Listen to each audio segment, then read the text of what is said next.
Naghahanap ba kayo na matatambayan na cozy vibes, aesthetic, and Instagrammable na coffee shop na merong ma-affordable at masarap na pagkain within Muntinlupa City? Dito nga lang yan sa SC Cafe Bayanan Branch. Dahil nga it's our rest day today, naisipan namin na mag-relax dito sa bagong renovate na coffee shop na walking distance lang sa bahay namin. Meron din silang branch sa Putatan pero dito tayo sa Bayanan Branch. Pagpasok mo nga ay sasalubungin ka na kanilang magandang waiting area and mababait na staff. Available na din sa kanilang front counter ang kanilang menus to offer and you can pay via e-payment. And pagpasok mo nga dito sa loob papunta sa kanilang main dining is merong sink and restroom for convenience and merong whole body mirror na magandang mag-selfie. Pag-akyat mo naman sa taas, for extra coziness, mas okay na tanggalin natin yung shoes natin para mas comfortable and mas ma-feel natin yung vibe ng stay natin dito sa coffee shop. And for the fun part, ito nga yung kanilang alfresco, o diba, sobrang ganda and aesthetic. Meron din sila ditong air-conditioned room na merong Japanese style. Favorite spot na talaga namin to. Meron pang available na board games like Jenga, Uno, at iba pa. Kaya hindi talaga kayo maboboard. And while waiting nga sa order namin, naisipan na rin namin na maglaro ng Jenga. Relaxing na mag-e-enjoy pa kayo.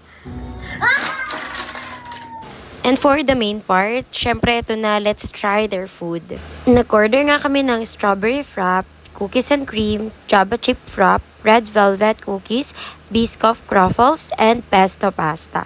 Inuna ko na nga i-try itong garlic bread nila and hindi talaga siya tinipid sa butter and garlic. Next to try at ang pinaka-paborito ko sa lahat is itong pesto pasta.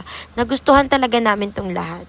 Next is red velvet. Alaw din talaga sa experience itong small spoon. Masarap to kaya pala siya bestseller sa cookies.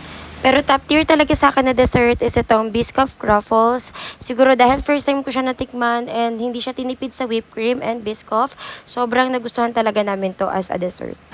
Sobrang nabusog nga kami mga be and after pa nga namin kumain is tumambay pa muna kami dito sa kanilang alfresco dahil sobrang presko dito. Good spot for coffee and chikahan. Since it's golden hour din, maganda yung lighting to take pictures dito sa kanilang alfresco.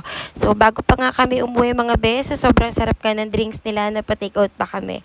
For first time customer, for sure na babalik talaga kami. Open pala sila ng 10 a.m. to 2 a.m. daily. May wifi din sila dito, just ask them. And nagka-cater din sila ng parties or any exclusive event for only 5,000 pesos consumable na yon for 2 to 3 hours and space is good for 20 packs. Thank you nga pala sa kanila mababait and accommodating na staff. Kaya kung malapit lang din kayo dito, marirecommend ko na i-try nyo itong SC Cafe branch na Bayanan. And hindi talaga kayo magsisisi and mag-e-enjoy kayo for family and friends. So thank you guys for watching. Bye for now.